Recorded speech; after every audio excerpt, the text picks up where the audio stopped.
कक्षा 12 की आज ऑनलाइन क्लास में आप 4.2 एक्सरसाइज में जो बची हुई सवाल हैं उनको आप पढ़ेंगे। उसके पहले गुणधर्मों को एक बार हम फिर से रिवाइज कर देते हैं।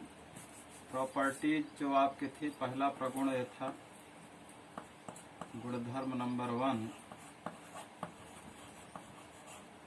उसमें बता रखा था कि यदि किसी आप सारणिक की कोई सारणिक दिया है और उसकी सभी पंक्तियों को स्तंभों में या स्तंभों को पंक्तियों में बदल दें तो उस सारणी का मान अपरिवर्तित रहता है, यानी जितना पहले आएगा आंसर उतना ही बाद में भी आएगा। जैसे ये सारणिक है बराबर, और इसको सॉल्व किए हम x आया और इसी को परिवर्त कर दें, इसका परिवर्त यदि कर दें, ये जो पंक्ति है इसको स्तंभ में बदल दें। जब स्तंभ में बदल देंगे तो जो सारणिक की वैल्यू आएगी वही ही आएगी, कोई चेंजेस नहीं होंगे। तो यदि किसी सारणी के सभी पंक्तियों को स्तंभों में या स्तंभों को पंक्तियों में बदल दिया जाए तो सारणी का मान अपरिवर्तित रहता है। गुणधर्म नंबर 1 था। गुणधर्म नंबर 2 है।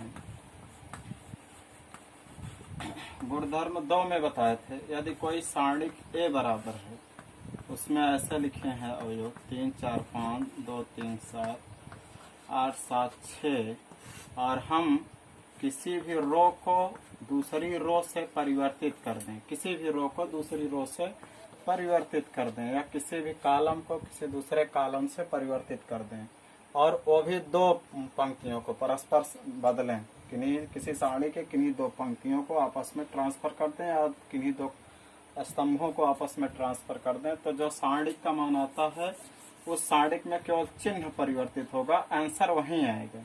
तो देखें, जैसे ए है, इसकी वैल्यू हम थोड़ी देर के लिए मान ले रहे हैं कोई x करके आ रही वैल्यू, और अब हम इसके रो 1 को रो 2 से इंटरचेंज कर दे रहे हैं, रो 1 को इंटरचेंज कर दे रहे हैं रो 2 से, तो ये हो जाएगा रो 2 के सारे अवयव ऊपर रो 1 में चले जाएंगे और रो 1 के सारे अवयव रो 2 में चले जाएं, तो सारणिक का मान जो पहले x आ रहा था अब x ना आकर के -x आएगा। बस इतना अंतर है। अगर पहले जितना उत्तर आ रहा है वो बाद में केवल निगेटिव चिन्ह लेकर के आएगा यदि हम किन्हीं दो पंक्तियों को परस्पर इंटरचेंज करेंगे। अगर मान लीजिए एक साथ दो जगह इंटरचेंज करना हो, R1 को R2 के साथ करें इंटरचेंज, फिर R2 को R3 के साथ इंटरचेंज, तो हर बार ऋण आता जाएगा। एक स्थिति ऐसी आएगी कि जब 2 बार इंटरचेंज कर देंगे ऋण धन भी हो जाएगा। तो आप इतना जाने कि यदि किसी सारणिक में किन्हीं दो पंक्तियों को इंटरचेंज कर देंगे तो सारणिक का मान केवल सारणिक का आंसर जो है वही आएगा, केवल चिन्ह में परिवर्तन होगा।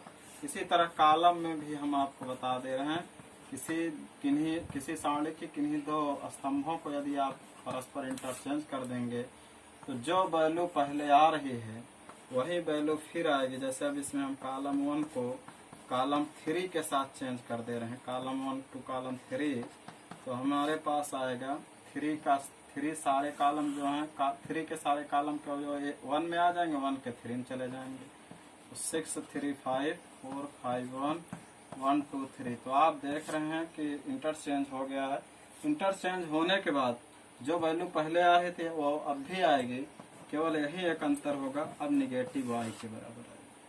तो यदि किसी सारणी की किन्हीं दो पंक्तियों या किन्हीं दो स्तंभों को परस्पर परिवर्तित करते हैं या बदलते हैं, इंटरचेंज करते हैं, तो केवल चिन्ह में परिवर्तन होगा और संख्यात्मक मान वही आएगा। ये दूसरा गुणधर्म हुआ। और अब आप देखेंगे तीसरा गुणधर्म की ओर रिवीजन में।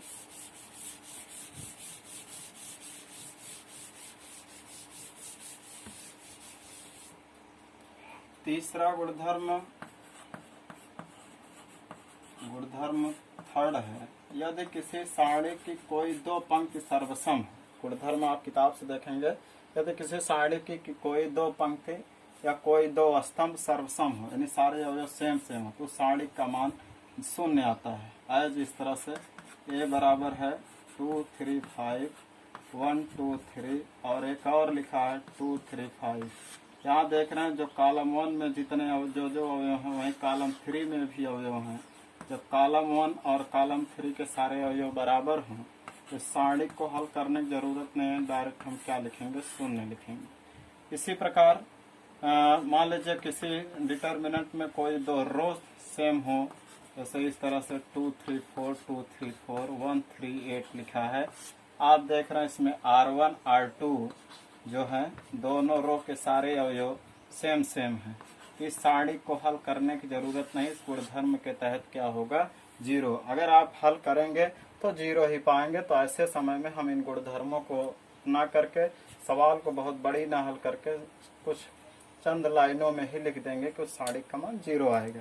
लेकिन एक चीज एक ख्याल रहे, यदि हमारे पास सारणी ऐसे कोई ऐसे है 2 3 4 और यहाँ भी है 4 3 2, और आप कहें कि सर जी ये भी रो 1 में जो जो अवयव है वही रो 2 में भी है, तो रो 1 में जो जो अवयव है रो 2 में वो भी है, लेकिन वो जहाँ जहाँ होना चाहिए वो नहीं है। जैसे 2 है, 2 के सामने 2 भी होना चाहिए, या 3 है बराबर है, 4 के सामने 4 होने चाहिए, तभी जो है रो 1 रो 2 के संगत अवयव। इस तरह से कह सकते हैं यदि किसी सारणी के किन्हीं दो पंक्तियों के संगत अवयव परस्पर समान हो तभी, या सर्वसम हो, तब हम सारणी का मान 0 लिखेंगे।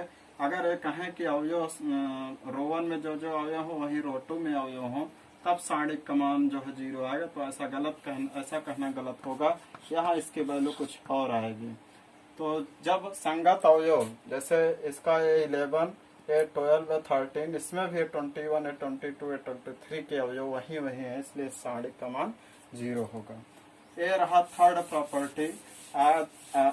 इसके बाद आप चौथी प्रॉपर्टी देखेंगे। चौथी गुणधर्म ए थे, चौथा गुणधर्म ए हमने पढ़ा रखा था।